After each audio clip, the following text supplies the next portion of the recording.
방송실 방송 나가고 있죠? 예, 예, 시간이 되었습니다. 예, 한 주 동안 평안히 잘 지내셨죠?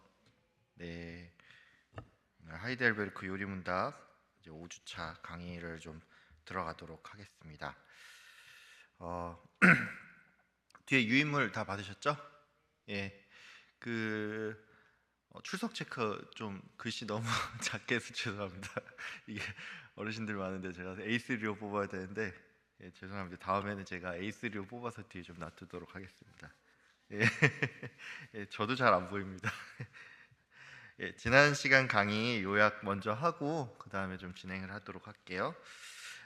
저희 항상 말씀드렸다시피 저희 매 강의 전에 저희가 어디쯤에 지금 하고 있는지를 항상 짚고 넘어갈 거예요. 왜냐하면 계속 말씀드렸다시피 저희가 또 참 망각의 은사가 있지 않습니까? 우리가 지난주 수업을 들은 것도 까먹고 또 설교 들은 것도 까먹고 자꾸 그러는데, 그래서 제가 한번 또 요약을 하고 가겠습니다.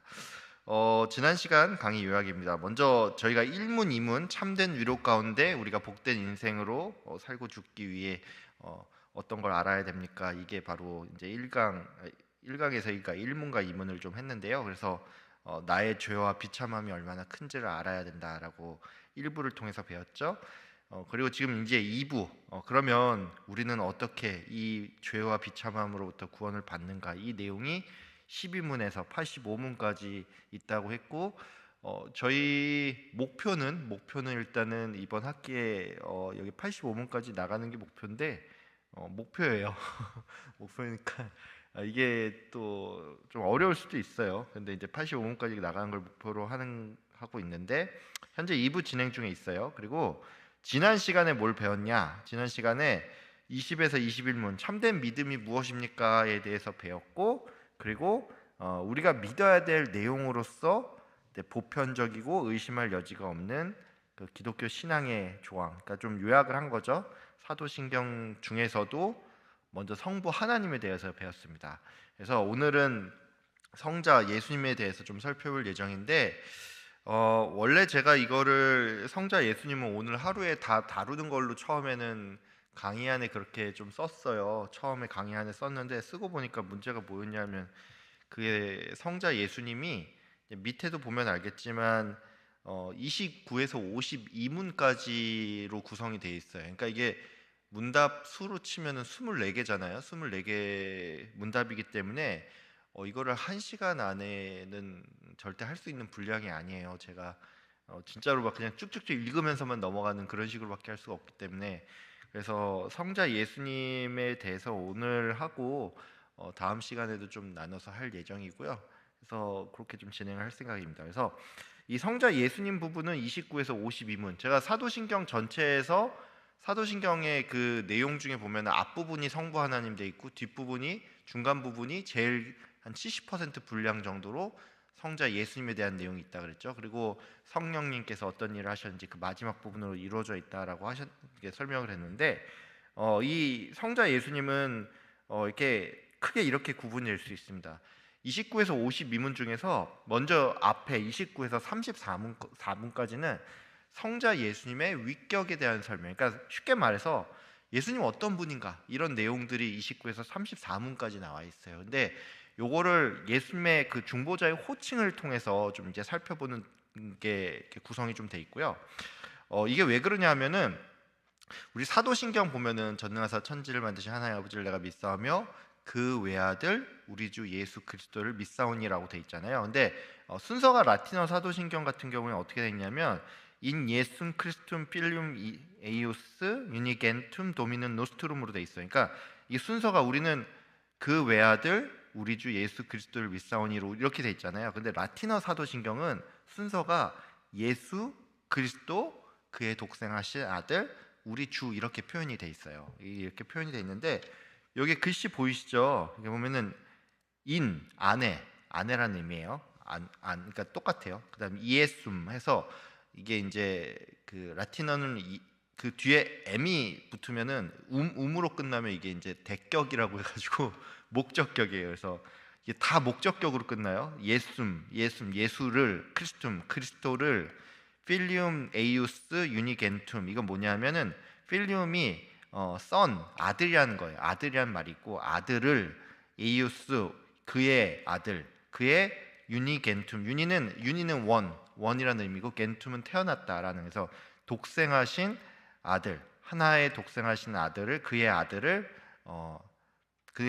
그 다음에 도미눔은 뭐냐면, 우리 도미누스라는 그런 말들 있잖아요. 왜 보면은 그 로마 황제들 예전에 보면은 이제 공화정 처음에 하다가 뒤에 가서는 약간 로마가 그 황제가 좀 이제 권력을 잡으면서 스스로를 이제 도미누스, 그러니까 우리 주라고 이렇게 표현을 하게 해놨는데, 그 도미누스에서 나오는 말입니다. 그래서 로드, 영어로 하면 로드고, 노스트룸 우리의. 근데 이게 다 음으로 끝난 게 왜 그러냐면 이거예요. 예수 그리스도 그의 독생하신 아들 우리 주를 믿사오니까, 를 무엇을 목적이기 때문에 다 이렇게 표현이 됩니다. 예, 이렇게 표현이 되고요. 그래서 우리가 알아볼 거는 이번에 예수, 그 다음에 그리스도, 그 다음에 독생하신 아들, 그 다음에 우리 주, 이 네 가지로 해가지고 29에서 34문의 내용을 통해서 예수님이 어떤 분인지를 좀 알아볼 거예요.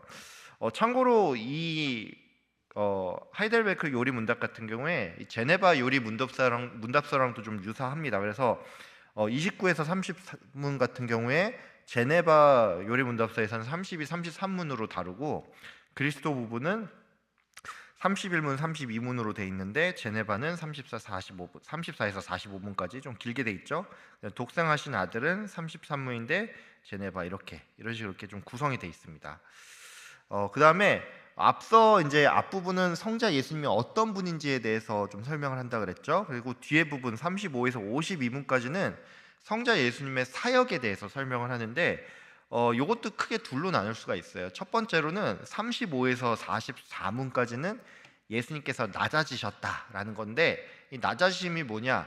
성육신, 그러니까 이 땅에 우리 인간의 몸을 입고 오시고 고난을 받으시고 십자가 형벌을 받고 죽으시고 장사되시고 음부에 내려가셨다. 이게 이제 예수님의 낮아지심이 35에서 44문까지인데, 오늘 여기까지 할 것 같아요. 오늘 여기까지 할 거고, 높아지심은 부활하시고 승천하시고 하나님의 보좌 우편에 앉아 계시고 이제 심판하실 것이다. 이게 이제 45에서 52문까지인데, 요거는 아마 다음 주에 한 번에 쭉 다룰 예정입니다.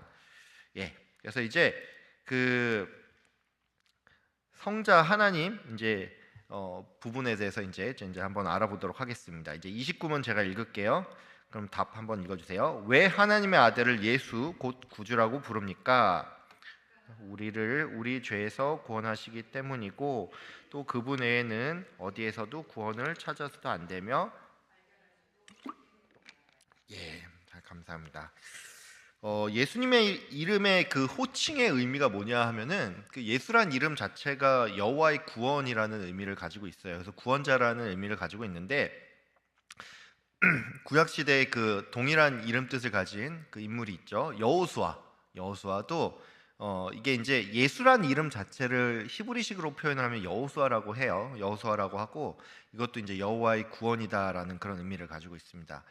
이 동일한 의미로서 선지자 중에 호세아 있죠. 예, 호세아도 그런 의미를 가지고 있어요. 예수님의 이름 자체는, 이게 사실 예수님이 또 이 땅에 또 구원자로 오셨잖아요. 그래서 이게 이름이 그가 하신 일을 나타내기 때문에 공적인 명칭이 되면서, 또 그의 또 예수님의 이름 그 자체이기도 하잖아요. 그래서 공적인 명칭이면서 동시에 사적인 명칭이라는 그런 특징이 있습니다. 근데 이 로마 시대 때 그 예수님이라는 이름이 되게 좀 흔했어요. 흔했는데, 우리 그 보니까 우리나라에도 최근 한 10년 안에 되게 유행했던 이제 이름들이 좀 많이 있다. 근데 준자로, 뭐 남자애들 보면 준자로 끝나는 이름들 되게 많잖아요. 준자로 끝나고 서자 들어가는 이름들 되게 많은데, 이게 뭐 준서, 뭐 예준이 무슨 뭐 이렇게 준자로 끝나고 이렇게 서자로 끝나고 뭐 하준이 뭐 이런 이름들 되게 우리나라에 이제 좀 많아졌잖아요. 근데 지금 이 보면은 로마 시대 때 예수란 이름이 되게 흔했다 그래요. 요한이란 이름도 되게 흔해요. 요한이란 이름도 되게 흔하고. 그런데 왜 예수란 이름이 흔했냐 그러면은, 그때 이제 로마 압제를 받았잖아요. 그 로마 그 식민 지배를 받았기 때문에 우리 아이가 예수란 이름을 가지고 있어서 이 아이가 좀 장성해서 이 나라를 좀 구원했으면 좋겠다라는 그런 소망들이 있었다고 합니다. 그래서 예수란 이름이 그 당시에 좀 많았다라고 해요. 그래서 예수님이 좀 흔한 이름이었다라는 걸 좀 알면 됩니다. 그러면 이제 우리가 이런 생각을 할 수가 있죠. 무엇으로부터의 구원인가? 여호수아 같은 경우 이렇게 보면은 결국은 이제 광야 생활에서 가나안 땅 정복을 이루었죠. 그래서 포로 생활에서 결국은 이제 한 나라로서 그 이제 나라를 이루는 그런 구원이었는데 예수님의 구원은 그런 게 아니에요. 가난으로부터의 구원, 이게 가끔 보면은 교회 오시는 분들 중에서도 보면 어떤 인생에 문제가 생겨서 오시는 분들이 많죠. 근데 뭐 우리가 사실 따지고 보면 처음에 그런 이유로 교회를 찾는 경우도 많고 또 하나님께서 부르실 때는 우리가 좀 세속적인 이유로 오는 경우가 많습니다. 근데 결과적으로 처음엔 그렇게 왔다가 알고 보니까 예수님이 결국 우리의 죄를 위해서 우리의 죄로부터의 구원을 위해서 오셨다라는 것이죠. 그래서 우리가 이제 예수님을 생각할 때 물론 우리의 현실적인 문제도 분명히 예수님께 맡기고 또 그렇지만 무엇으로부터의 구원인가? 죄로부터의 구원이다. 이것을 우리가 좀 잊으면 안 될 것 같습니다. 근데 이런 생각할 수가 있죠. 예수님 외에 다른 구원의 방법이 없을까? 뭐 이런 생각을 할 수가 있는데 예수님께서 왜냐면 구원자로서 오셨다고 하니까 그래서 이제 이에 대한 질문이 30문인데 제가 30문 읽도록 하겠습니다. 그렇다면 자신의 구원과 복을 소위 성인에게서 혹은 자기 자신이나 다른 데서 찾는 사람들도 유일한 구주이신 예수를 믿는 것입니까? 아닙니다. 그들은 유일한 구주이신 예수를 말로는 자랑하지만 행위로는 부인합니다. 예수가 완전한 구주가 아니든지 아니면 참된 믿음으로 그 모든 것을 그에게서 찾든지 둘 중에 하나만 사실입니다. 예, 이 질문 같은 경우에는 다분히 사실 보면 알겠지만 성인에게서 자기 자신이나 다른 데서 찾는 게 이게 이 당시에 로마 카톨릭의 어떤 전형적인 모습이었죠. 그래서 이 30문 같은 경우에 사실 29문하고 바로 넘어가도 돼요. 넘어가도 되는데 30문 같은 경우에는 로마 카톨릭과 우리 개혁주의 신학이 무엇이 다른지 확실하게 좀 구분 짓기 위해서 로마 카톨릭 교회를 겨냥해서 만들어진 질문이라고 할 수가 있습니다. 참고로 그 로마 카톨릭 같은 경우에는 보속행위라고 있어요. 보속행위라고 있는데 이게 우리랑 좀 달라요. 우리는 예수님의 그 단번에 드린 제사로 말미암아 우리의 모든 죄가 다 사함을 받잖아요.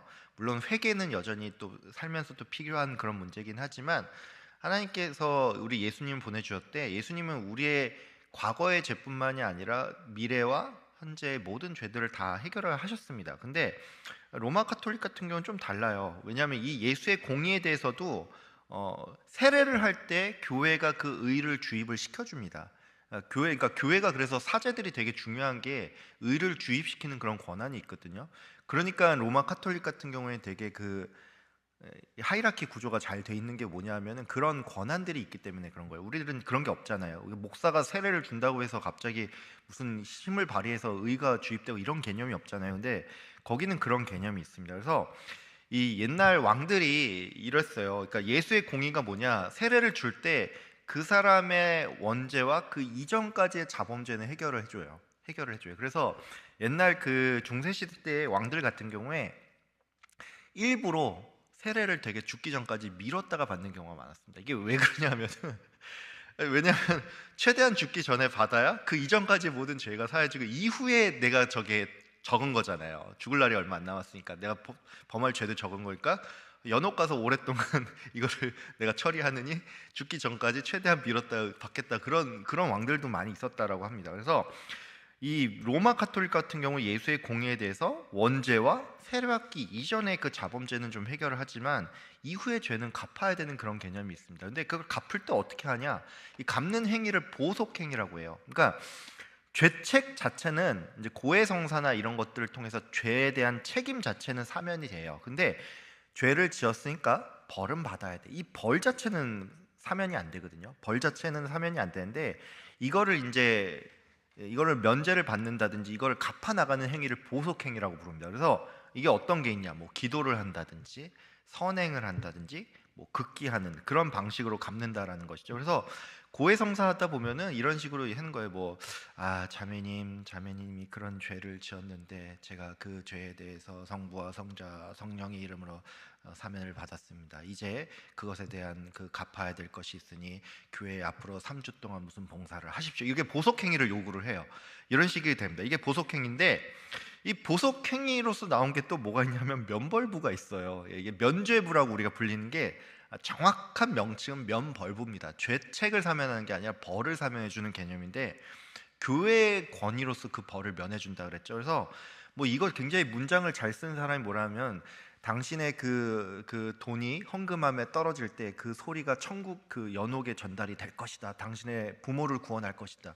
우리 왜 그런 거 있잖아요. 부모님들에 대한 애틋한 마음, 막 이런 걸 막 이렇게 막 자극을 시켜가지고 당신이 교회에 헌금을 하면 그 면벌부가 천국의 그 연옥에 있는 당신의 부모의 그 죄를 면하여 주셔서 뭐 이런 막 엄청난 문장들이 있었어요. 그래가지고 이 면벌부가 그 당시 유행을 했는데, 이게 다 보석행위에서 나온 겁니다. 면벌부뿐만이 아니라 이런 것도 있죠. 성인들에게 비는 행위. 제가 그 아마 전 시간에도 얘기를 했을 텐데, 성인들에게 비는 행위가 이 왜 그러냐면, 천국에서 하나님과 함께 있는 성인들이 지상의 교회와 연결이 되어 있다라고 생각합니다. 그 사람들. 그래서 이 성인들이, 우리 성인들에게 비는 게 뭐냐면, 성인들에 비면 이 천국에 있는 성인들이 하나님께 탄원을 하는 거예요. 이 사람 좀 용서해 주십시오. 그러니까 대신 구하는 행위를 하는데, 이게 뭐 그쪽 용어로 전구라고 해요. 전구. 그 전에서 구한다라고 해서 전구라는 그쪽 대신 구한다고 그렇게 하는데, 마리아한테 비는 행위도 있죠. 마리아에게 비는 행위도 있고. 그런데 보면은 이게 성당 앞에 다 마리아 상 있고 거기 막 촛불 켜놓고 막 이렇게 빌잖아요.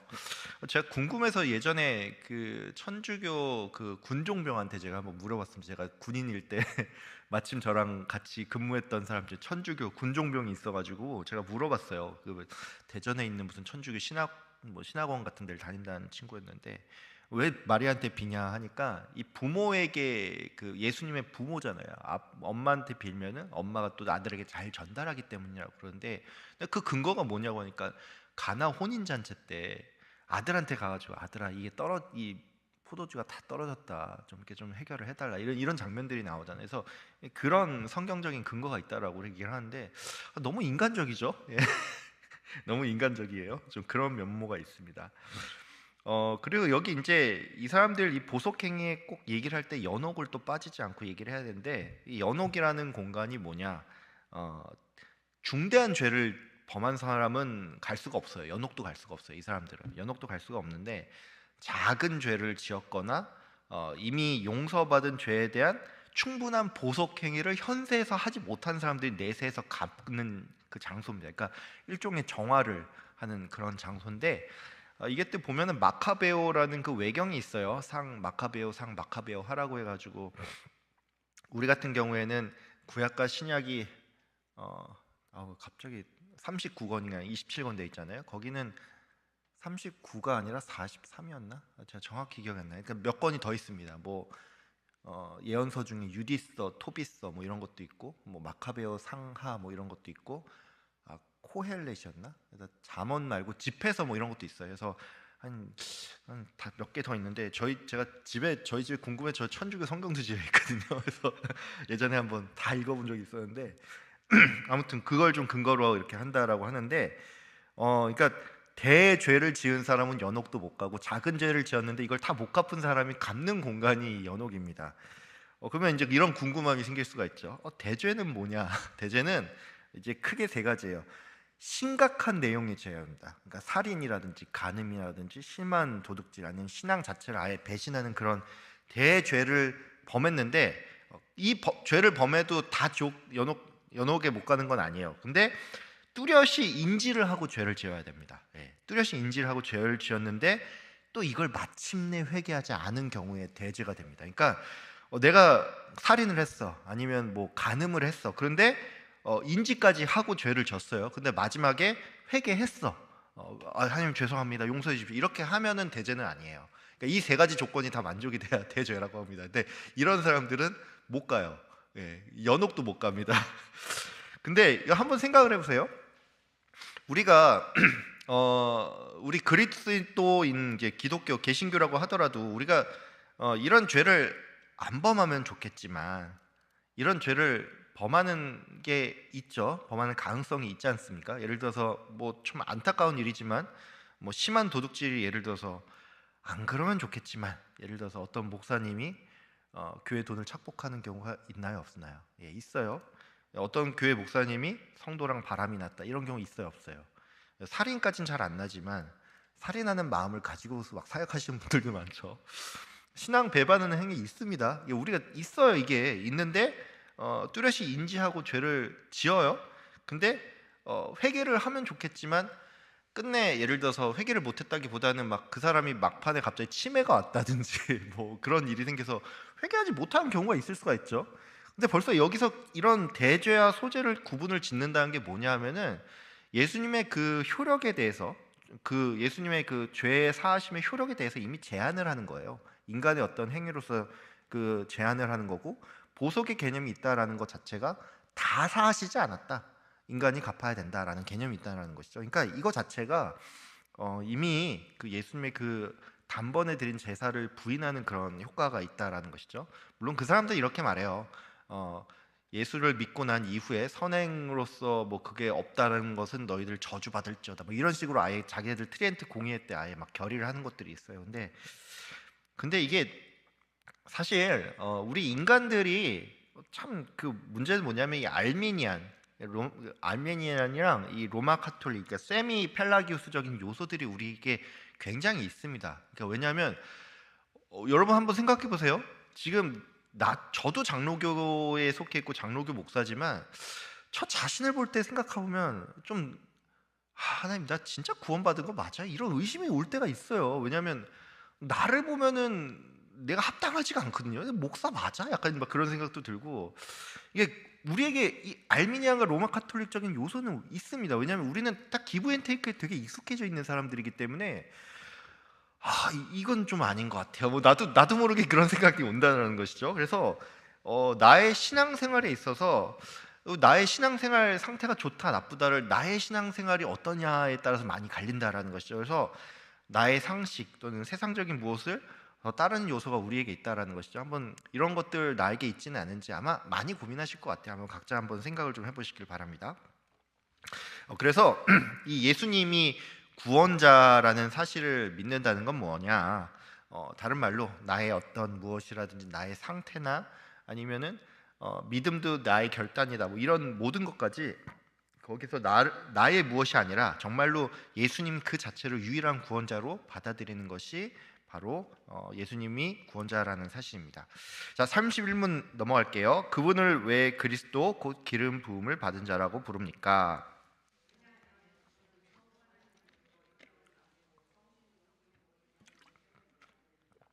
우리의 큰 선지자 선생으로서 우리의 구원을 위한 하나님의 감추인 경영과 뜻을 온전히 계시하시고 우리의 유일한 대제사장으로서 그의 몸을 단번에 제물로 드려 우리를 구속하셨고 성부 앞에서 우리를 위해 항상 간구하시며 또한 우리의 영원한 왕으로서 그의 말씀과 성신으로 우리를 다스리고 우리를 위해 획득하신 구원을 누리도록 우리를 보호하고 보존하십니다. 예, 감사합니다. 되게 긴 문장이었는데 예수님은 중보자의 이름이죠. 그러니까 성자 하나님의 그 이름이고 그리스도는 중보자의 직분입니다. 근데 우리가 보통 예수 그리스도 이렇게 붙여서 많이 사용을 하다 보니까 예수님 이꼴 그리스도로 이해를 하는데 맞긴 맞아요. 예수님이 그리스도는 맞죠. 예수님이 그리스도는 맞는데 이 둘이 같은 의미는 아닙니다. 그래서 조금 더 명확하게 설명을 하자면 최정우 목사라고 할 때 최정우가 란 사람이 목사니까 최정우 이꼴 목사는 맞긴 맞죠. 근데 이 둘이 같은 말은 아니잖아요. 목사는 직분이고 최정우라는 사람은 그 사람의 이름이죠. 그래서 이 둘이 동의어는 아닌데 보통 그리스도가 예수니까 예수 그리스도 이렇게 붙여서 하는데 이게 같은 건 아닙니다. 하나는 이름이고 하나는 직분이다. 그리스도라는 이름의 뜻은 이 단어의 뜻은 뭐냐? 그리스도라는 말은 이제 히브리어 기름을 붓다라는 말로 이제 3인칭으로 이제 마사라는 표현이 있어요. 마사라는 표현인데 여기서 마시아라는 말이 나오고 이거 이제 우리가 메시아라고 있긴 한데 정확한 말은 마시아인데 이 메시아를 헬라식으로 표현을 한 것이 바로 그리스도입니다. 여기 이제 보면은 여기 이제 답에 보면은 선지자, 그다음 뭐 나오죠? 대제사장, 그리고 왕, 이렇게 표현이 나오죠. 그러니까 그리스도의 이 삼중직에 대해서 좀 더 알아봐야 되는데, 이 삼중직이 뭐냐? 쉽게 말하면 이제 그리스도께서 선지자와 제사장과 왕의 그 직분을 감당한다라는 것을 의미합니다. 그래서 요 삼중직 개념 같은 경우에 이제 처음으로 이게 좀 조직적으로 이제 그것을 이제 좀 정리해서 말한 게 칼빈이 이것을 얘기를 했어요. 그래서 지금은 이제 심지어 이 개념이 동방 그 교회, 정교회들 있죠. 정교회, 뭐 그리스 정교회라든지 이제 러시아 정교회라든지 이런 정교회들조차 이 개념을 이제 받아들이게 됐는데, 삼중직에 있어서 좀 순서를 먼저 알아야 돼요. 왜냐하면 먼저는 선지자입니다. 선지자, 그다음이 제사장, 그다음 왕이에요. 이게 왜 그러냐면은 이게 사역의 순서입니다. 사역의 순서인데, 구약 시대 때 이들에게 기름을 부어서 이들을 세웠죠. 선지자랑 뭐 제사장, 왕. 선지자 누가 있죠? 엘리사, 예를 들어 엘리야가 기름 부어가지고 세웠죠. 제사장 기름 부어서 세웠죠. 보면 뭐 레위기나 이런 데 보면 나오죠. 왕 다윗에게, 사무엘이 찾아가지고 사울에게도 기름을 붓고 해서 채우는데, 이게 왜 순서가 선지자, 제사장, 왕이냐면 예수님의 사역의 순서가 그렇습니다. 예수님이 처음에는 이제 공생의 기간 동안은 사람들을 가르치셨죠. 그리고 십자가 죽음을 통해서 단번에 자기 몸을 산 제물로 드려서 제사장 역할을 감당을 하셨죠.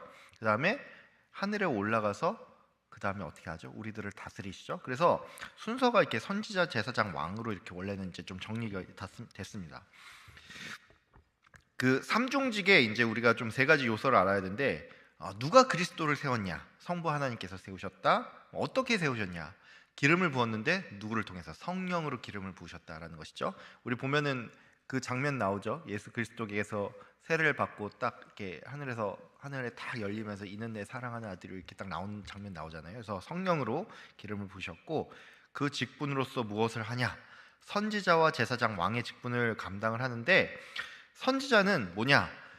선지자는 가르치는 거잖아요. 가르치고 하나님의 말씀을 전하는 거잖아요. 그래서 하나님의 감추어진 계획과 뜻을 완전히 계시를 합니다. 그러니까 구약 시대의 선지자들 같은 경우에 물론 뭐 나라가 망할 것이다, 너희들 회개하라, 이렇게 부분적으로 예언을 하긴 했지만, 왜 완전히 계시를 했냐? 이거 오해하면 안 돼요. 완전히 계시했다는 게 예수님께서 모든 하나님의 비밀을 인간이 다 이해할 수 있는 말로 설명했다는 게 아니라, 이 완전이라는 건 뭐냐면 구원에 있어서 가장 중요한 것을 완벽하게 계시를 하셨다는 거예요. 예수 그리스도를 통해서 완전히 계시하셨다라는 그런 의미를 가지고 있습니다. 제사장으로서 누구를? 양이 아니라, 소가 아니라 자기 몸을 제사로 드렸었죠. 그래서 그 중보자가 되신다는 건 뭐냐면, 제사장들이 중보자가 되어서 나갔잖아요. 중보자가 돼가지고 나와가지고 이스라엘 죄를 이렇게 고하고 이런 역할을 했는데, 우리가 좀 간과하는 게 있어요. 성부 앞에서 항상 우리를 중보한다는 사실을 기억을 해야 됩니다. 그러니까 무슨 얘기냐면, 과거에 십자가 그 사건 한 번만으로서 그 제사장 역할을 감당한 게 아니라, 지금도 우리를 위해서 예수님께서 하늘에서 하나님께 간구하시고 구하시고 계신다, 중보하고 계신다는 걸 좀 기억을 해야 됩니다. 이게 우리에게 되게 큰 위로가 된다라는 것이죠. 그러니까 과거형 예수님이 아니라 지금도 살아서 역사하시는 예수님으로서 우리를 위해서 중보하신다. 그 다음에 예수님께서 왕으로, 중요한 거예요. 말씀과 성령으로 다스리십니다. 이게 왜 중요하냐면은, 말씀과 성령으로 다스리신다는 게, 물론 예수님께서 세상 모든 권세 위의 권세로서 다 주관을 하세요. 다 주관하시고 하시는데, 성도에게 있어서 말씀과 성령으로 다스리신다는 건 뭐냐면, 우리가 무엇에 집중을 해야 하냐라는 것이에요. 그러니까 우리가 좀 잘 생각해야 되는데, 하나님, 내가 뭐 기도했는데 왜 이 나라 이 모양 이 꼴이고, 정치는 이 모양 이 꼴이고, 내 원하는 대로 안 됩니까? 너무 속상하고 실망스럽습니다. 제 마음이 그래요. 제 마음이 사실 그런데, 제 마음 나라 돌아가는 꼴 보고 있으면 막 진짜 하나님 왜 역사 안 하신 것 같고, 막 한동안 막 멘탈 힘들고 막 이러는데, 우리에게 말씀과 성령으로 우리를 다스리신다는 걸 좀 생각을 하고, 성령님께서 말씀으로써 우리에게 다스린다는 걸 생각하고 좀 나갔으면 좋겠습니다. 구약과 비교를 할 때 이 그리스도의 삼중직은 좀 차별성이 있어요. 이 앞에 보면은 여기 보시면 제가 여기 큰, 유일한, 영원한 이걸 적어놨잖아요. 이게 이 형용사가 중요한 게 뭐냐면 구약 시대 때도 선지자가 있었죠. 구약 시대에도 대제사장이 있었고 구약 시대에도 왕이 있었는데 예수 그리스도께서는 그들과 구별되는 특징은 뭐냐? 최상의 선지자, 큰으로 되는데 이제 그 큰으로 이제 한글은 번역이 되는데 원래는 회시스텐이라고 해가지고 가장 하이스트, 가장 높은 선지자이고 유일한 한 분밖에 없는 대제사장이고 영원한 왕으로서 차별점이 있다라는 것이죠. 이 삼중직에 대해서 우리가 좀 오해를 하면 안 되는 게 한쪽만 강조를 하다면 좀 균형 잡힌 시각을 좀 잃을 수가 있습니다. 특별히 선지자만 강조한다. 이게 선지자만 강조한다기 뭐냐면 예수님의 가르침이 중요하지 다른 게 뭐가 중요해라고 얘기를 할 때 죄의 대속에 대해서 그리고 하나님께서 주권자라는 것을 좀 무시하게 된다라는 것이죠. 이게 자유주의 신학으로 흐를 수가 있습니다. 왜냐하면 자유주의 신학 같은 경우에 어떤 기적적인 요소나 그런 것들은 다 빼고 그분의 가르침이 중요하지 오늘날 그분의 가르침이 오늘날 무슨 의미가 있냐 이런 식으로 자꾸 좀 축소시키는 경향이 있다라는 것이죠. 그래서 선지자만 강조할 때 이런 역효과가 날 수가 있다. 제사장만 강조한다는 것은 구속의 은혜만 강조한다라는 것이에요. 그러니까 이게 자칫 잘못하면 복음주의에서도 좀 균형이 안 잡힌 복음주의 있잖아요. 그런 쪽으로 빠질 수가 있습니다. 왜냐하면 이렇게 될 때 우리 삶에 하나님께서 주인이 되신다는 걸 자꾸 잃어버리고 구원받는 게 만사장땡이다라는 식으로 갇히게 된다는 거죠. 이게 복음주의가 좀 극단으로 흐를 때 이런 모습이 나올 수 있습니다. 근데 제 생각에 뭐 복음주의라고 다 그렇게 흐르지는 않아요. 근데 그럴 수 있습니다. 그리고 왕만 강조한다라는 건 뭐냐면 통치만 중요하다. 현재의 통치와 그다음에 이후 미래에 오실 천국의 통치만 중요하다라는 식으로 얘기할 때 종말론으로 빠질 수가 있어요. 그래서 현재의 어떤 계시의 완성자로서 우리에게 가르침을 주시는 그런 부분이라든지 이 땅을 그다음에 구원자 되심을 무시할 때 우리가 자칫하면 종말론자의 또 모습으로 흐를 수 있다. 그러니까 어느 한쪽만 강조하면 안 됩니다. 자, 그리고 이제 32문 이제 32문으로 넘어갈게요. 그런데 당신은 왜 그리스도인이라고 불립니까? 내가 믿음을 통하여 되었고 그리하여 그의 기름 부으심에 참여하게 되었기 때문입니다. 5. 나를 살아있는 감사의 제물로 그에게 드리고 자유로운 양심으로 이 세상에서 죄와 마귀를 대항하여 싸우며 그리고 마침내 영원 속에서 그와 함께 모든 피조물을 다스리기 위함입니다. 31문의 질문이 그리스도였죠. 그리스도에 대한 설명이고 그럼 우리는 왜 그리스도인이라 불리냐라는 이 질문인데 이 그리스도인의 명칭이 유래가 어디서 나왔죠? 사도행전에 보면 안디옥 교회에서 나왔죠. 그래서 안디옥 교회의 그 기사가 이제 사도행전 11장 26절에 나오는데 제자들이 안디옥에서 비로소 그리스도인이라 일컬음을 받게 되었더라라는 표현이 나오죠. 이게 왜 그러냐면 이 유대인들이랑 너무나도 차별적인 모습이 있고 또 그들의 삶이 그리스도를 따른다는 의미로 그리스도인이라고 불렸다고 합니다. 그래서 처음에는 보통 예수님 믿는 사람들 그 당시에는 형제들 또는 제자들이라고 좀 불렸대요. 근데 불렸는데 이 사람들이 그리스도의 제자로서 너무나도 그 유대인들과는 다른 어떤 차별점이 있고 또 세상과도 다른 차별점이 있다 보니까 그리스도인이라고 그때부터 불렸다라고 합니다. 이 32문 같은 경우에 이게 좀 재밌어요. 왜냐하면 그런데 당신은 왜 그리스도인이라고 불립니까? 우리나라 말은 이렇게 그리스도인이라고 이렇게 해석이 되죠. 이렇게 여기 보시면 그리스도인이라고 표현이 되죠. 근데 독일어 같은 경우에는 이렇게 되어 있습니다. 그런데 당신은 왜 그리스도인이라고 불립니까? 근데 이게 Warum bist du ein Christ genannt라고 되어 있거든요. 여기 보면은 크라이스트 있죠. 그러니까 여기는 독일어 같은 경우 되게 재밌는 게 그리스도를 뜻하는 단어도 크라이스트고 그리스도인을 뜻하는 단어도 크라이스트입니다. 그래서 영어 같은 경우는 크라이스트, 크리스천 이렇게 나눠져 있잖아요. 크리스천 이렇게 나눠져 있잖아요. 근데 독일어는 동일한 표현이기 때문에 두 단어가 같기 때문에 이러한 32문의 질문을 한 거예요. 그러니까 같은 단어니까 그런데 당신은 왜 그리스도라고 불립니까? 그러니까 그쪽 표현을 하면 동일한 단어니까 이런 표현을 썼다라는 것이죠. 참고로 이제 그 캐나다 개혁교회 같은 경우에 이 하이델베르크 영어 번역을 하나하나 좀 구분을 해서 설명을 하고 있어요. 그래서 선지자의 이름을 고백을 하고 그 다음에 제사장으로서 감사의 제물을 드리며 왕으로서 죄와 마귀를 대항해서 싸운다라고 되어 있죠.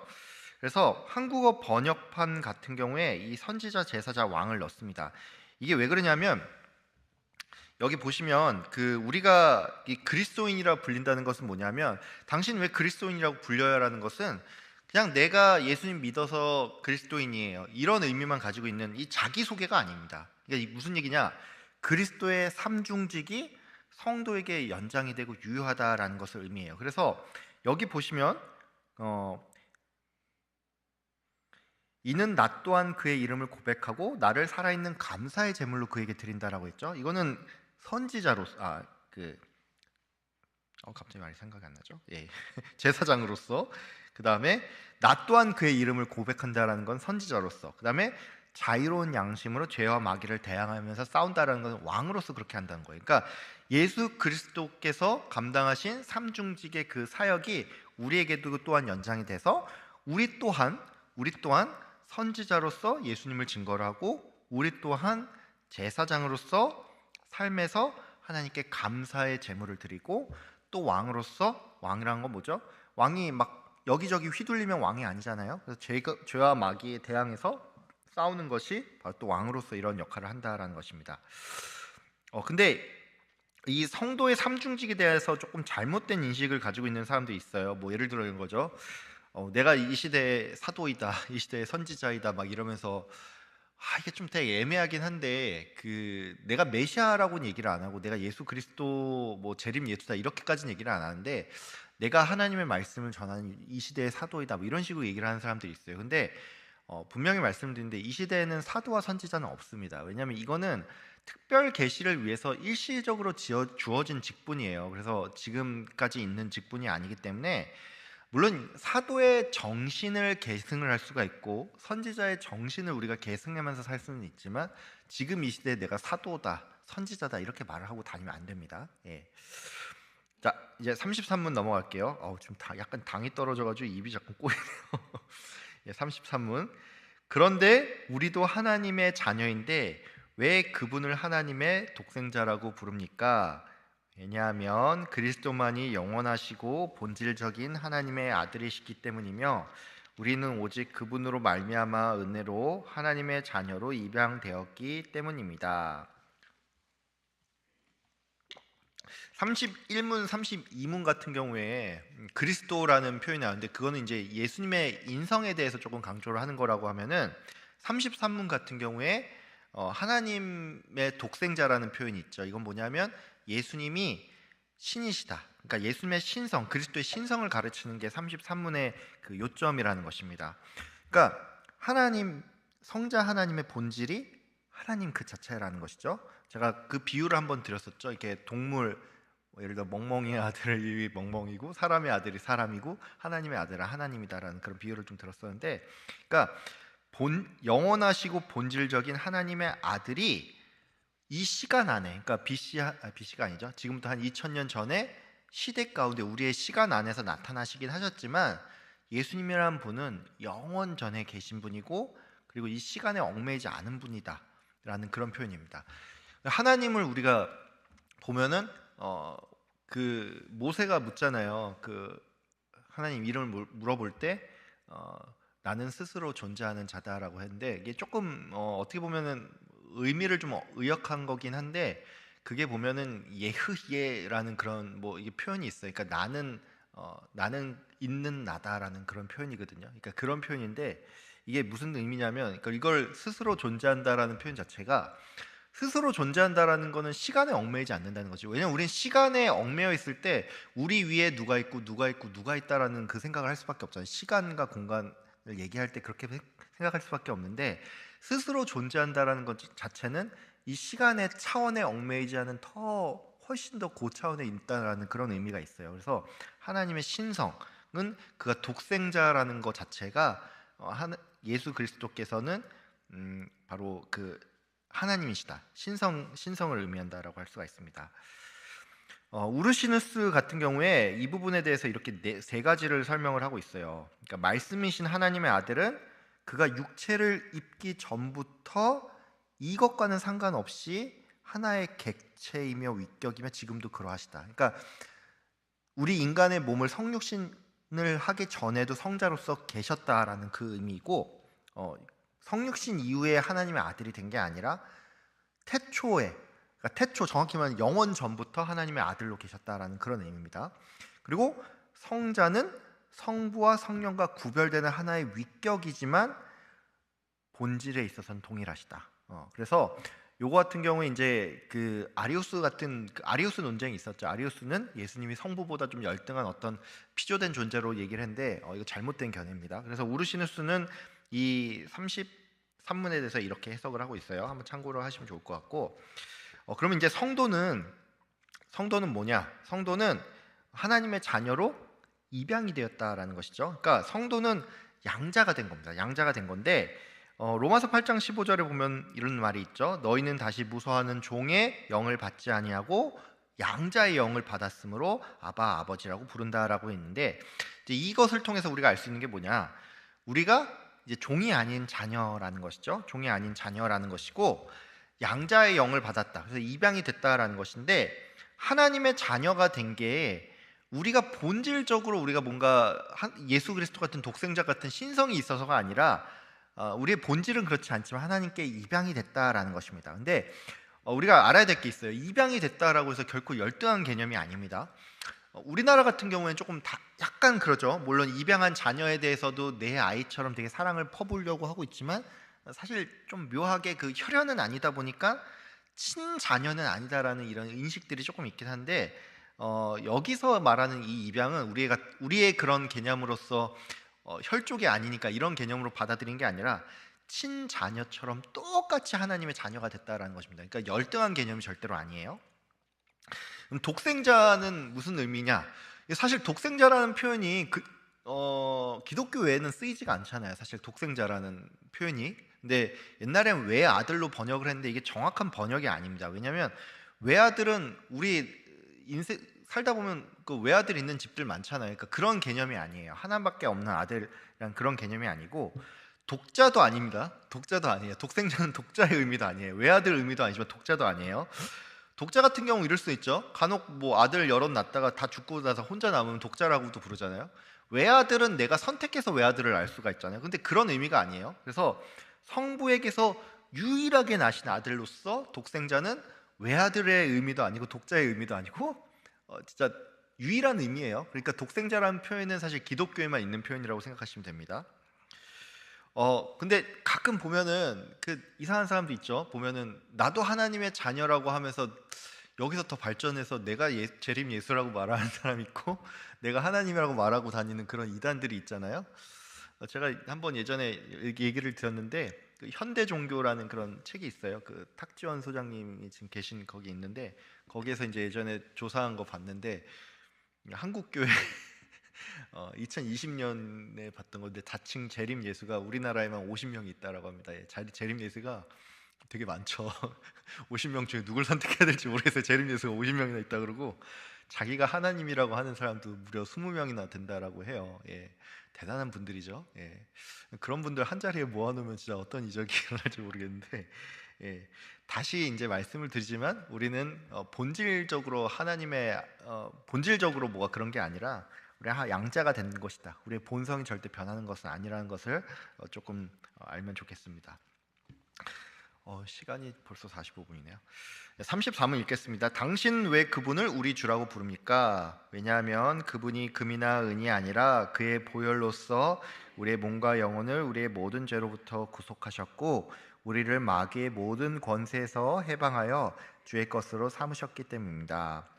우리가 예수님을 우리 주라고 부르는 것은 이제 그분과 나의 관계가 정확히 주종의 관계라는 것을 의미해요. 주종의 관계. 물론 우리가 뭐 예수님의 신실한 친구 되기 원 뭐 이런 노래도 있었죠. 뭐 친구 뭐 이런 표현도 있었고 또 옛날에 뭐 또 사랑의 교회나 이런 교회들은 제자 되길 원한다 뭐 이렇게 부르기도 했고 뭐 우리가 그리스도 안에서 있을 때 뭐 아버지의 아들이기 때문에 다 우리가 형제 자매다 뭐 이런 표현도 하기도 하지만 우리가 좀 절대로 잊지 말아야 될 게 사실 친구라는 표현은 좀 되게 복음성가적인 그 어떤 용납될 수 있는 표현이긴 하지만 신학적으로 볼 때는 그게 좋은 표현은 아닌 것 같아요. 지금 생각을 해보니까 친구라는 표현은 그렇게 좋은 것 같지는 않고, 제자는 뭐 우리의 사역의 관점에서는 맞는 표현인 것 같은데, 주죠. 그러니까 왜냐하면 바울도 자기를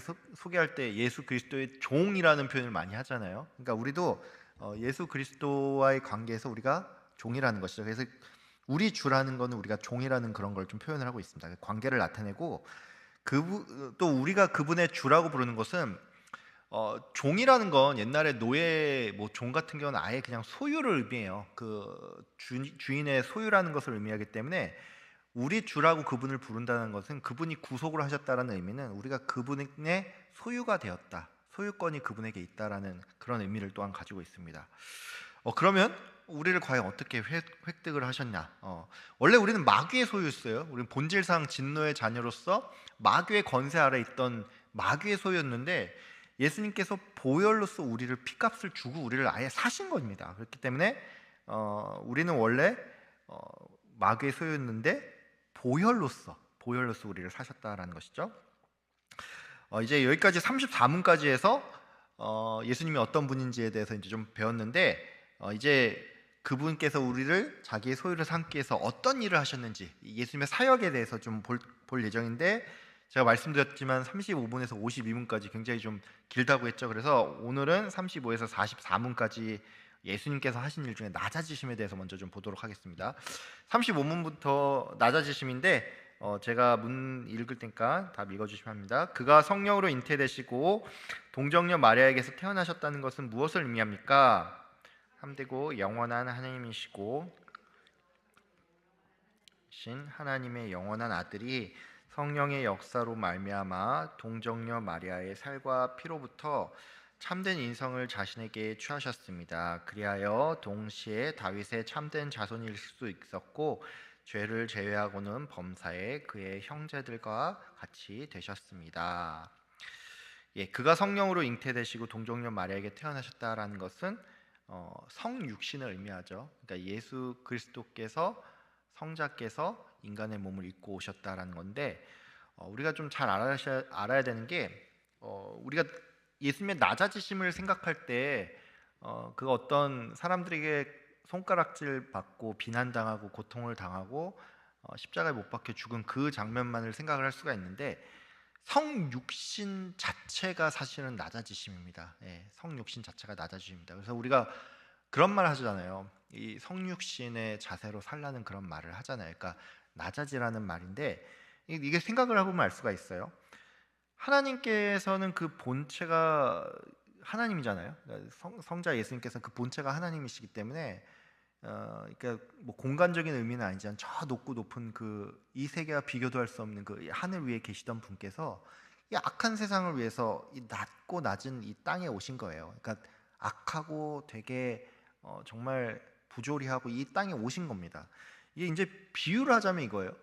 이 인간이 우리가 이런 문명을 다 누리고 이렇게 이런 문명의 이기를 누리면서 사는데, 저기 막 이렇게 꼬물꼬물 기어가는 막 지렁이가 있다고 칠게요. 지렁이 같은 게 있는데, 내가 저 지렁이를 좀 구원하기 위해서 내가 지렁이의 삶을 살겠다라고 하면은, 지렁이가 됐을 때 막 더러운 막 썩은 그 땅에 막 이렇게 기어 다니고 더럽고 막 이렇게 누구한테 잡아 먹힐 수도 있고, 벌써 내가 지렁이가 된다라는 그 사실 자체만 생각을 해보면, 벌레의 심정을 이해하고 내가 벌레를 구원하기 위해서 벌레가 된다라는 것 자체가 이미 그 자체로 굉장히 고통을 받는 거잖아요. 낮아지는 거잖아요. 그래서 하나님의 아들 성자께서 우리 인간의 몸을 입고 온 성육신 자체부터 이미 낮아지면 시작이라는 것입니다.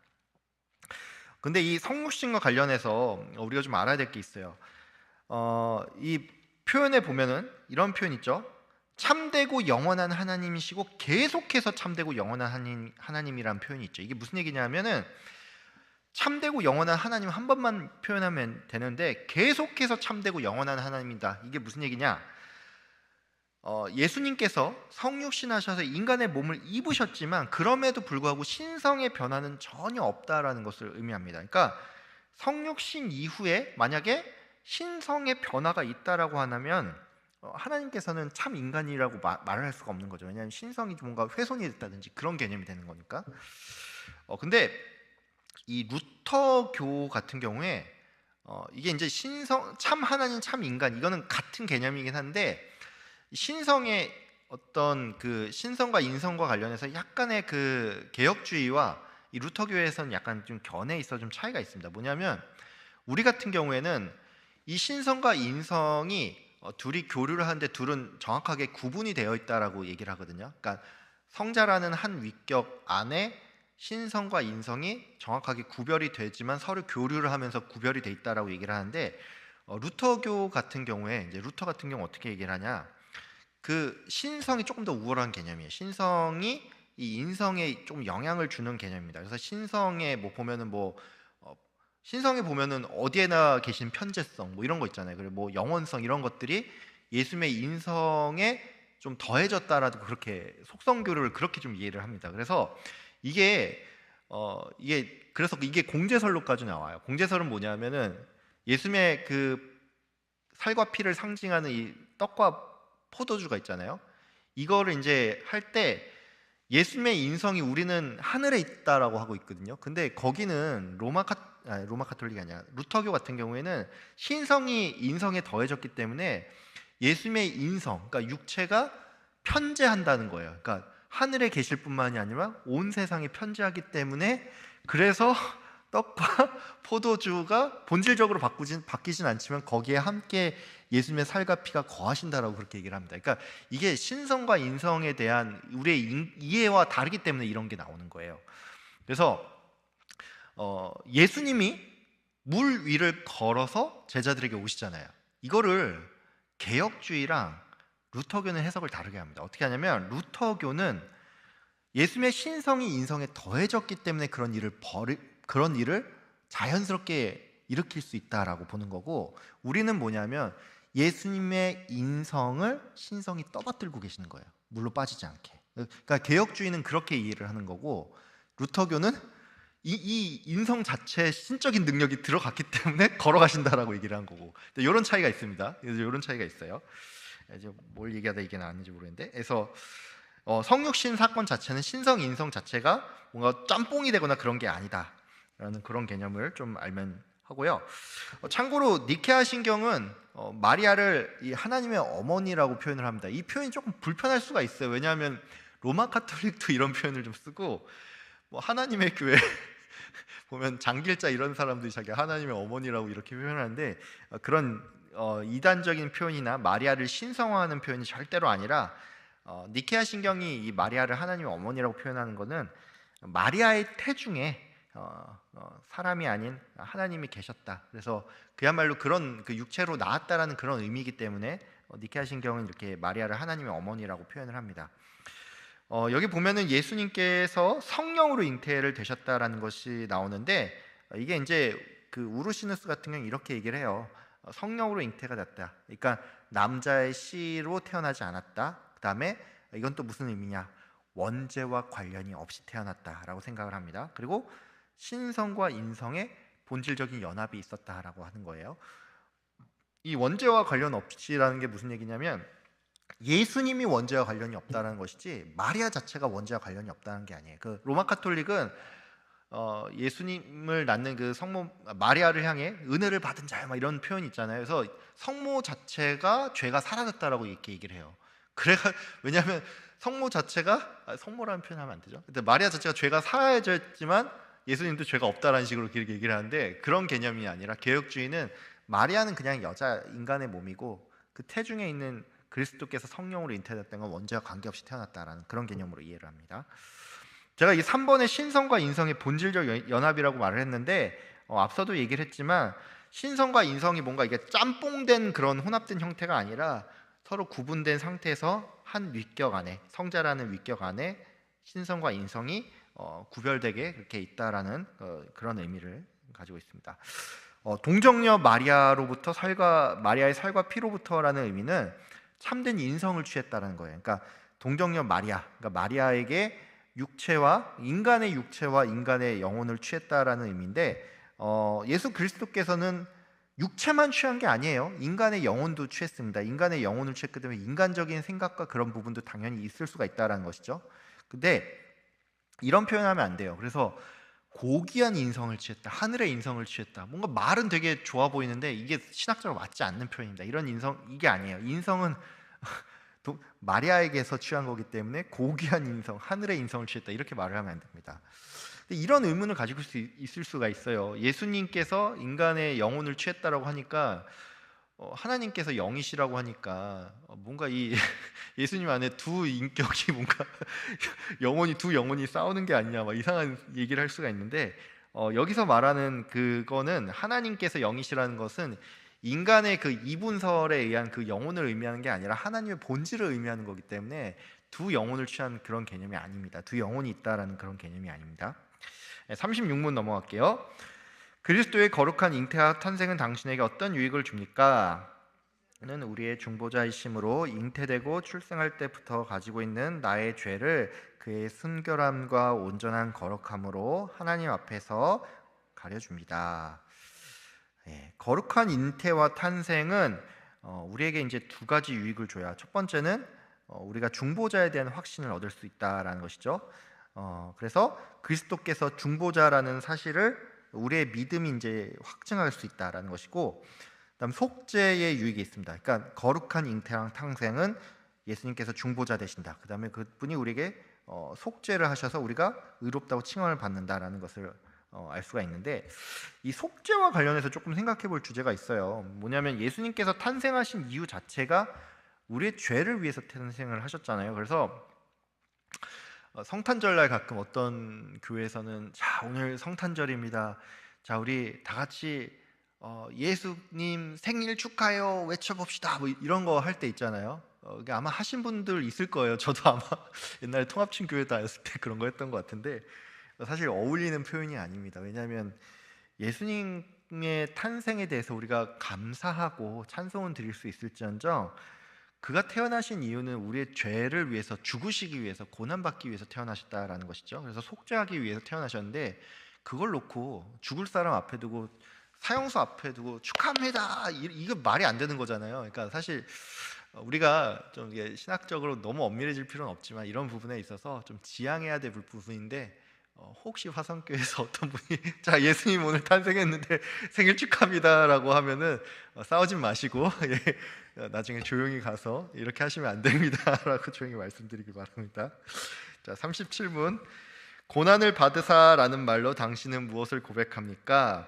그리스도는 이 세상에 사셨던 모든 기간에 특히 생의 마지막 시기에 모든 인류의 죄에 대한 하나님의 진노를 자신의 몸과 영혼에 짊어지셨습니다. 그리하여 그분은 유일한 화목제물로 고난을 당함으로써 우리의 몸과 영혼을 영원한 저주로부터 구원하셨고 우리를 위해 하나님의 은혜와 의와 영원한 생명을 얻으셨습니다. 제가 여기 답 부분에 빨간색과 파란색으로 나눠서 표현을 했죠. 그래서 빨간색은 이 고난을 받으사, 그러니까 어떤 고난을 받았는지 고난의 내용에 대해서 설명하고 있고, 파란색은 예수님께서 고난을 받아서 우리가 어떤 유익을 얻었는지 그 결과에 대해서 표현을 한다라고 할 수 있습니다. 그럼 주님께서 받은 고난에 대해서 조금 더 자세히 알아봐야겠죠. 주님께서 언제 고난 당하셨을까?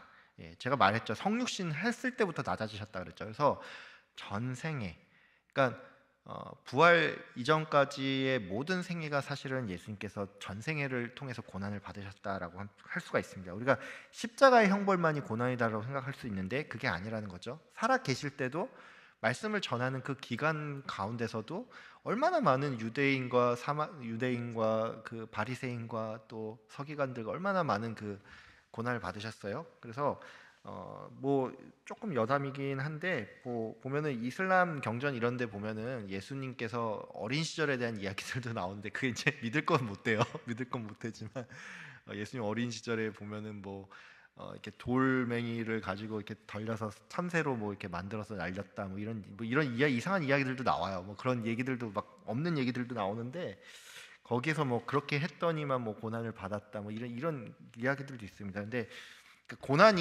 예수님의 고난이 마치 공생의 기간 동안만 받았다 아니면 십자가 형벌 때만 고난이다가 아니라 예수님이 인간으로 오신 그 순간부터 전생애를 받으셨다.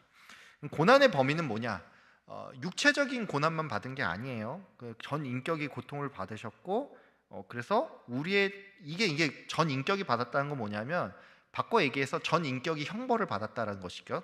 그래서 우리가 죄인인데 육체적 죄인만 아니라 전 인격이 죄인이기 때문에 예수님이 전 인격, 육체를 포함한 전 인격의 이 형벌을 받았다라는 것입니다.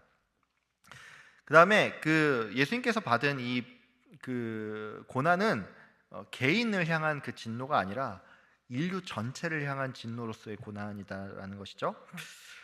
그 다음에 그 예수님께서 이 능동적 순종과 수동적 순종에 대해서 좀 얘기를 해야 되는데, 이제 능동적인 순종은 뭐냐?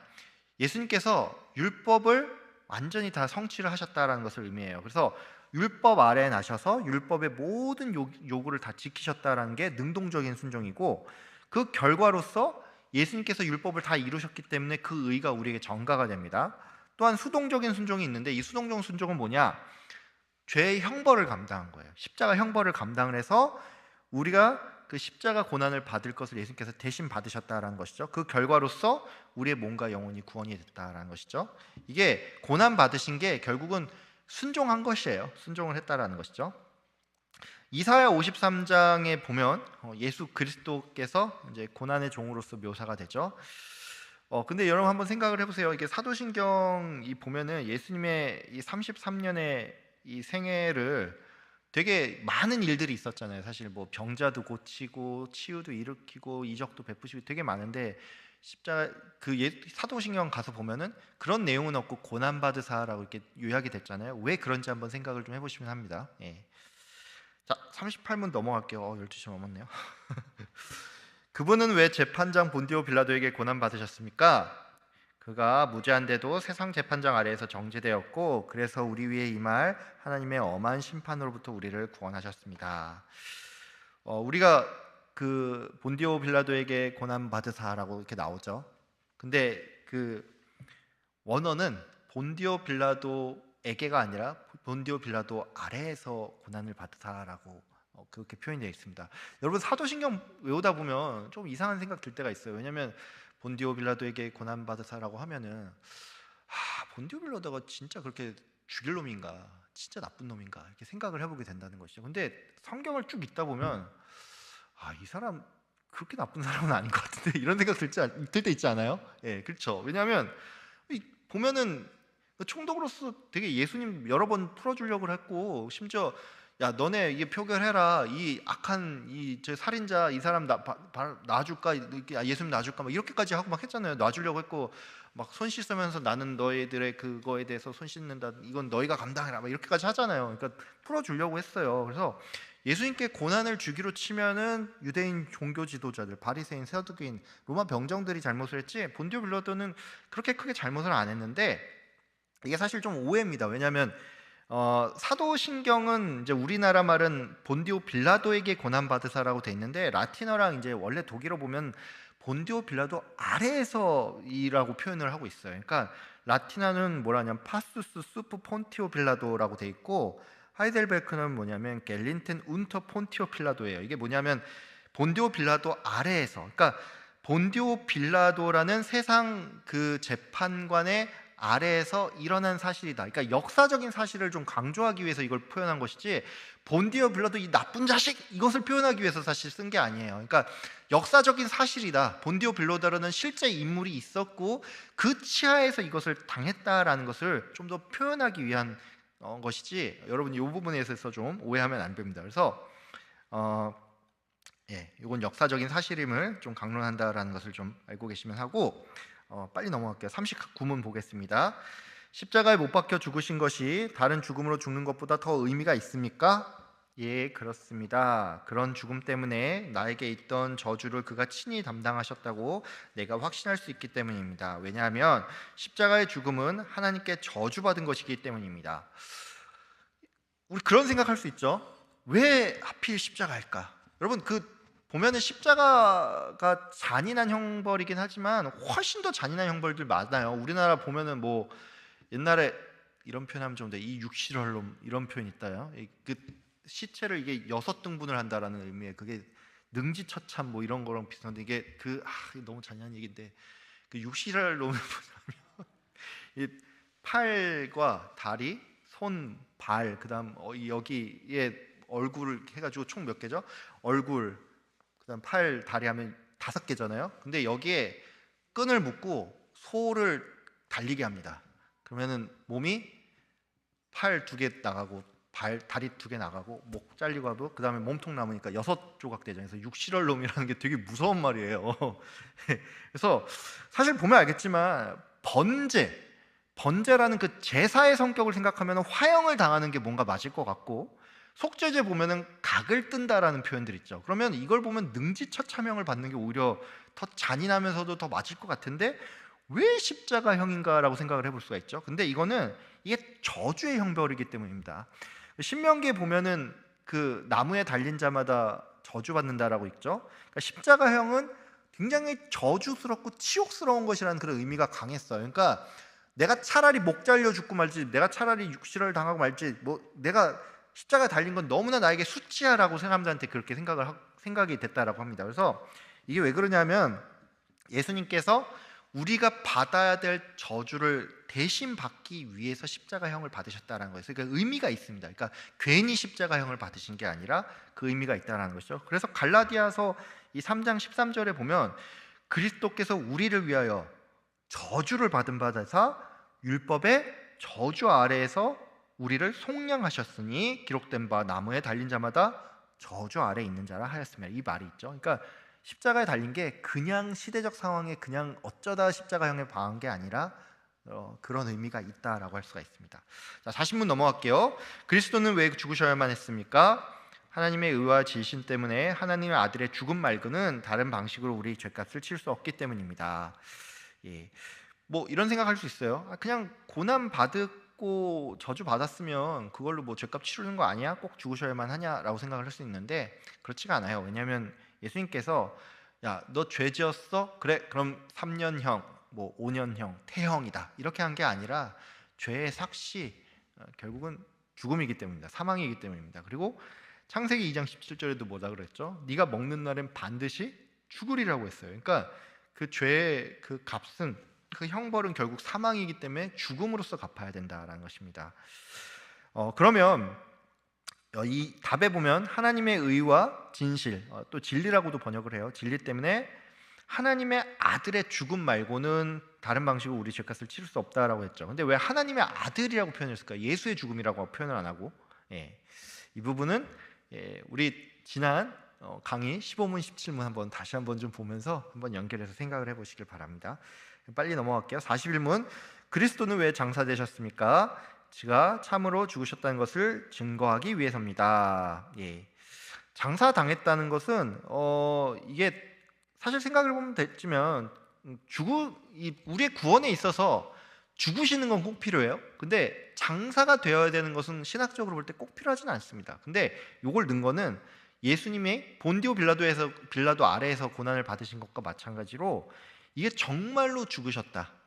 그러니까 장례를 치렀다라는 것은 그러니까 그분 죽었어, 뭐 그 사람 죽었어 이런 거랑, 야, 그분 죽었는데 저기 병원, 서울 이대병원에서 언제 발인하고 언제 입관 예배하고 이렇게 한다라고 이렇게 한다고 쳐요. 그러면은 뭐가 더 신빙성이 있어요? 그분 돌아가셨대라는 말이랑 그분 돌아가셨는데 그래서 뭐 4월 12일 내일 입관 예배 드리고 10일 날 발인 예배 드린다 이렇게 했을 때 어디가 더 신빙성이 있는 말입니까? 뒤가 더 신빙성이 있는 말이죠. 그러니까 장사 치렀다는 것은 뭐냐면 그의 죽으심이 진짜이다, 죽음의 증거로서 장사가 되었다라는 것이 이 표현에 들어갔다라는 겁니다. 근데 그럼에도 불구하고 예수님이 죽지 않았다라고 말하는 사람들이 있죠. 전에도 지난 시간에도 말했지만 이슬람교 같은 경우에는 제가 이번에 찾아보니까 코란 4장 157절에 나오네요. 이사라, 예수님을 이사라고 표현해요. 이사가 십자가에 못 박히지 않았고 죽지 않았다라고 표현을 합니다. 그래서 이 내용 보면 자비로운 알라께서 예수와 비슷하게 보이는 다른 사람을 예비하여 그를 십자가에 못 박혀서 죽이게 하고 예수는 하늘로 올라갔다, 뭐 이런 식으로 표현을 하게 하는데 여기 보면은 뭐 제가 얘기했죠. 이슬람교에 보면은 그 예언자들을 시대마다 알라께서 보내주셨다, 뭐 이런 식으로 약간 중보자와 그 예언자 중간쯤 되는 그 약간 그런 느낌으로 얘기를 하는데, 여기 보시면 그 사람들 이름들이 나와요. 무사, 누굴까요? 모세, 이브라임, 아브라함, 누후, 누후, 노아, 야쿠브, 누굴까요? 야곱, 다우드, 다윗, 맞아요. 이스마일, 이건 쉽죠. 이스마엘, 이 사람들 이스마엘 좋아하죠. 유스프, 이건 좀 어려울 거예요. 유스프, 요셉, 야흐야, 이건 못 맞힐 것 같아요. 야흐야, 세례 요한, 세례 요한도 예언자로 보냈습니다. 이게 이런 식으로 막 그 보냈다고 코란에 써 있어요. 뭐 하여튼 그렇대요. 예수님 죽지 않았다는 또 대표 전설이 있죠. 영지주의, 십자가에서 고난은 우리의 환상이다. 예수님이 현현했다. 이런 식으로 얘기를 하고, 뭐 현대 신학자들 이런 얘기 많이 해요. 기절설 이런 거 특히 많이 하는데, 극심한 고통과 탈진으로 인해서 기절 또는 혼수 상태가 돼서 일시적으로 심장이 멈췄다. 그러다가 사흘 만에 깨어났다. 자유주의 신학자들 이런 얘기 하는데, 뭐 칼 프리드 밤 뭐 이런 사람들이 이런 얘기를 한다라고 합니다. 예수님의 죽으심은 부활과 연결해서 생각할 수밖에 없어요. 왜냐하면 죽음과 장사는 부활의 전제 조건입니다. 그래서 성도에게 있어서 죽음은 단지 끝을 말하는 게 아니라 부활을 위한 과정이고 전제이기 때문에 부활의 소망을 준다라는 것이죠. 자, 42분 넘어가겠습니다. 그리스도께서 우리를 위해서 죽으셨는데 어째서 우리가 죽어야만 합니까? 우리 죽음은 우리의 죄값을 치르는 것이 아니라 죄값을 다만 죽는 것이며 영생에 들어가는 것입니다. 이게 그 신학교에 가면 이제 종말론이라는 걸 배우는데, 종말에서 개인적 종말이라고 해가지고 성도의 이제 종말에 대해서 육체적 죽음에 대해서 설명을 하는 그런 장면이 나오는데, 성도가 왜 예수님께서 우리의 죄값 치르셨는데 우리는 왜 늙고 병들고 아파하면서 죽게 됩니까? 이런 부분에 대해서 이제 좀 심도 있게 배워요. 근데 또 저는 거기서 되게 많이 위로를 얻었던 게, 결국은 이제 그 모든 과정이 영생으로 옮겨가는 그 과정이다라는 그런, 그러니까 성도에게 죽음은 영생으로 옮겨가는 통로라는 그런 되게 유명한 그 말이 있는데, 그런 표현도 있었고, 또 그 과정을 통해서 인간의 유한함과 어떤 겸손에 대해서 배울 수 있게 된다는 또 그런 말들이 있는데, 좀 개인적으로 좀 위로가 많이 되더라고요. 이렇게 또 나이가 들수록 우리가 좀 아파지는 데도 많아지고 옛날 같지 않네 이런 게 많아지다 보니까 위로가 좀 됩니다. 그리고 이제 성도의 죽음은 뭐냐? 죄를 그치게 하는 죽음이라고 할 수가 있습니다. 왜냐하면 우리가 평생 살면서 참 안타깝지만 우리가 나이가 많다는 건 뭐냐면 우리가 더 죄인이라는 거예요. 그 긴 인생 동안 더 죄를 많이 지었다라는 것인데, 박윤선 박사님께서 예전에 뭐 담임 목사님도 이거 얘기하셨는데 저도 그거 들어봤는데, 졸업사 때 졸업생들 합신 졸업생들 놔두고 그 설교할 때 나는 90 먹은 죄인입니다라고 이렇게 얘기한 말이 있는데, 그렇게 참 대단하신 분도 그렇게 말을 하는데, 대단하신 분이라고 말하면 안 되죠. 인간을 숭배하면 안 되니까. 우리도 평생 죄를 쌓고 살고 있죠.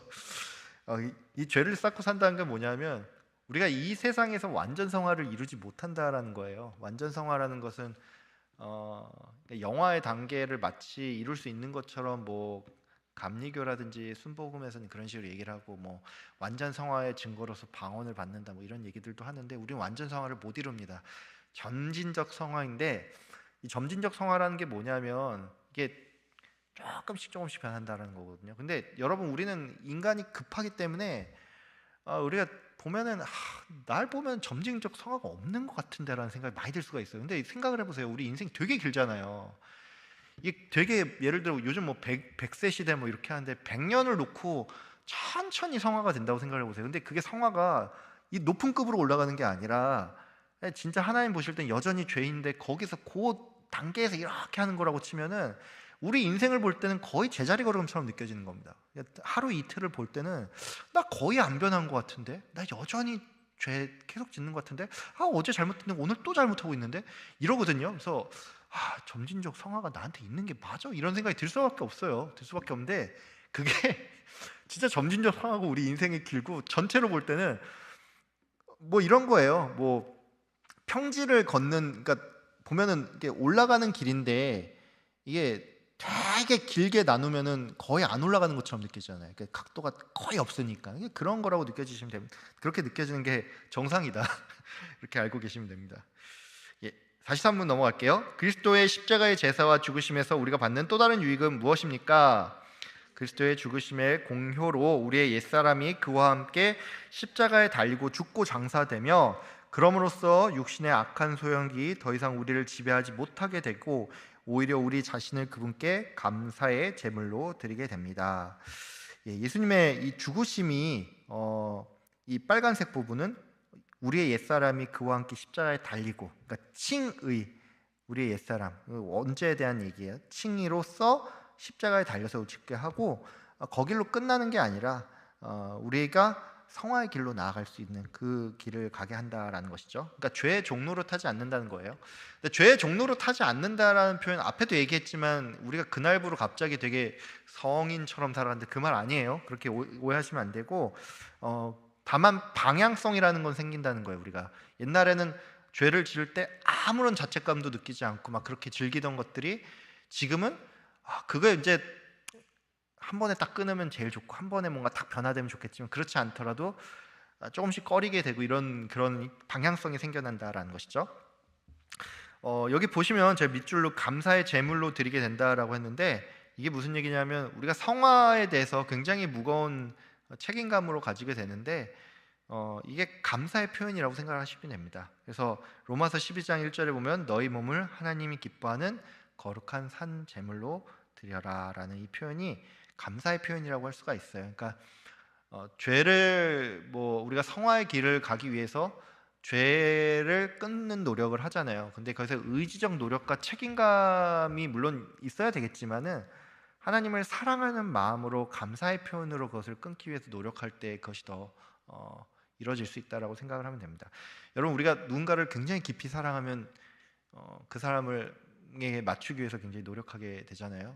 여러분의 그 남편들과 남편 되시는 우리 집사님 그러니까 이렇게 목사님도 계시지만 이렇게 사랑하면 또 그분에게 맞추기 위해서 노력을 하잖아요. 감사의 표현으로서 그렇게 해야 됩니다. 자 마지막 44문 죄송합니다. 너무 많이 시간이 많이 갔네요. 왜 음부에 내려가셨다라고 말을 합니까? 내가 극심한 시험 중에 있을 때 나의 주 그리스도께서 십자가상에서 또 그 전에 또 자기 영혼에 당하신 그의 말할 수 없는 공포와 아픔과 고통을 통해서 지옥의 공포와 고통에서 나를 구원하셨음을 확신할 수 있기 위해서입니다. 우리나라 사도신경에 보면 음부에 내려가셨다라는 표현 없죠. 근데 원래 사도신경에는 이게 들어가 있습니다. 그래서 이게 이제 조금 이제 역사가 있어요. 이게 빠지게 된 역사가 있는데 지옥에 내려가셨다 또는 음부에 내려가셨다라는 이 표현이 이제 빠졌는 게 옛날에 우리나라 같은 경우에 그 장로교와 감리교 찬송가가 달랐어요. 찬송가 다르고 그것도 쓰고 있는 게 좀 달랐는데 하나로 통합을 했잖아요. 개역 한글하면서 이제 하나로 통합하고 이렇게 하면서 그 장로교 찬송가 보면 우리 예전에 보면 찬송가 앞에 이런 거 있었잖아요. 이렇게 사도신경 이렇게 뒤에 있고 이렇게 뒤에 십계명 이런 식으로 있었는데 그때는 그 붙어 있었는데 서로 통합하는 과정 중에 이렇게 좀 빠지게 되었고 이게 왜 또 그러냐면 음부에 내려가셨다라는 것을 가지고 좀 로마 카톨릭 쪽에서 좀 집요하게 다른 쪽으로 좀 해석을 하기 때문에 이런 좀 오해를 좀 피하기 위해서 이렇게 좀 빠지긴 했는데 어쨌든 우리는 지금 요리문답을 다루니까 정확하게 얘기하기 위해서 음부에 내려가셨다라고 표현을 하는 부분이 나옵니다. 이게 뭐냐면 예수님께서 육체적으로 아니면 어떤 공간적으로 지옥에 갔다라는 그런 표현이 아니라 어떤 그와 같은 지옥에 당해야 할 고통을 우리 대신에 받았다. 지옥의 고통을 받았다. 죽음의 상태에 내려가셨다라는 그런 표현입니다. 그래서 칼빈의 기독교 강요의 그 설명을 하이델베르크 같은 경우에는 이제 채택을 하고 있고요. 로마 카톨릭은 어떻게 해석을 하냐? 로마 카톨릭은 뭐냐? 예수님께서 지옥을 실제로 내려가셨다는 거예요.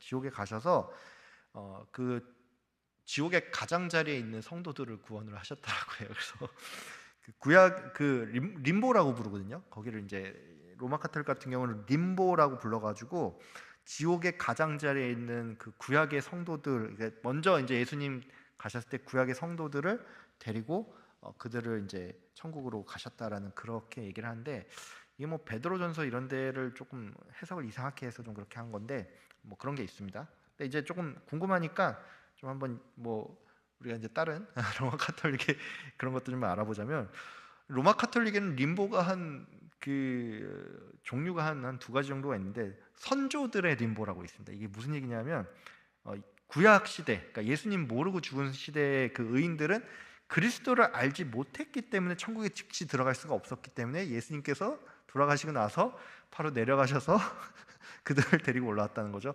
여기에 신학적인 함정이 있습니다. 이게 바로 반박이 가능해요. 그럼 이런 생각할 수 있죠. 구약의 의인들이 예수님 모르고 죽었기 때문에 선조들의 림보에 있었다라고 분명히 얘기를 했는데, 그러면 예수님 공생의 기간에 모세랑 엘리야는 어떻게 나타나는 거예요? 이렇게 질문하면 대답 못해요, 그 사람들. 예, 대답 못합니다. 이상하게 대답할 수 있어요, 그러면. 예, 그다음에 선조들의 림보 자체가 말이 안 된다는 얘기죠. 림보 하니까 또 이런 것도 있어요. 그 사람들이 그 유아들의 림보라고 해서, 이게 역사적인 경향인데, 유아 세례를 보면 산파들이 주게 했잖아요. 막 그렇게 했잖아요. 그게 왜 그러냐면 옛날에는 출산하자마자 죽는 애기들이 너무 많았기 때문에, 이게 그 유아 세례를 이제 그 알을 낳다가 막 애가 태어나자마자 죽고 이러니까, 그 언제 가서 막 세례 받고 이러냐 이래가지고 그 유아 세례 같은 것들도 막 산파들도 해줄 수 있게 그렇게 했는데, 이 당시에는 애기들이 많이 죽었죠. 그래서 그 개념 때문에 이게 생겨났어요. 그래서 세례를 받지 못하고 죽은 아기들의 영혼이 머무는 곳이 바로 유아들의 림보다라고 그렇게 얘기를 해요. 그래서 태어났으니까 원죄는 가지고 태어났는데 아직 유아니까 자범죄까지는 뭐 범하지 못한 거죠. 그래서 이 아이들은 지옥에서 영원한 형벌을 받는 것은 좀 부당하지 않습니까? 라고 이게 얘기를 한 거예요. 그러니까 이게 어떻게 보면 되게 인간적인 그런 견해로서 생겨난 건데, 그래서 이 유아들의 림보는 뭐냐?